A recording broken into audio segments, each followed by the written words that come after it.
Alright, so I've opened up the drive, like you can see. The problem area is this little guy here.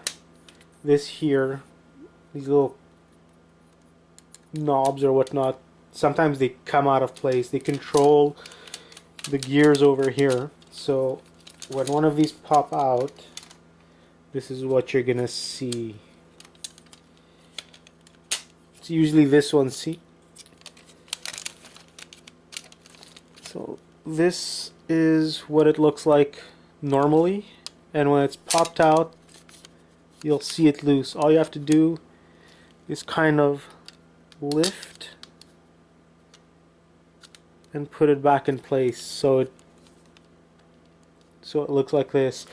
That could also happen on this side here, so check both sides to see if that little I don't know what you would call that, but if you see that little thing out on one side or the other, just pop it into place. Also, these gears here, they're supposed to be loose like this. If they're not this loose, it means that you also have to undo this little motor. Just take out these two screws.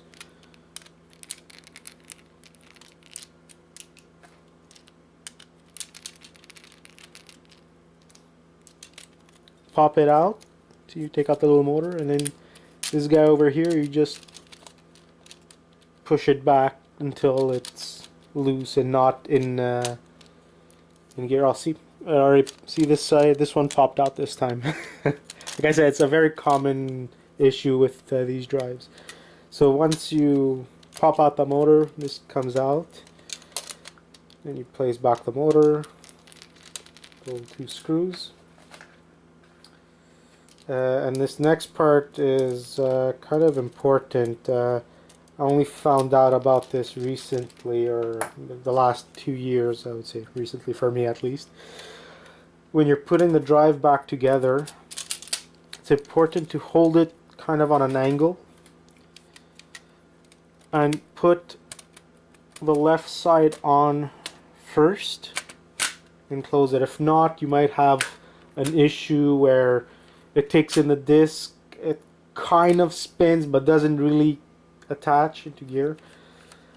And just to be sure, when you're doing all of this, that you kind of try to hold this down too at the same time so it doesn't pop out again. And when you're putting everything back together, put it back together like this, upside down. So put the top cover on, put the metal sheet or bottom first, like that. It won't or shouldn't pop out again. Go like that, and once you have the bottom on, you can turn it around and put the top back. So it's pretty much those little knobby thingies that come out and mess around with the internal gears.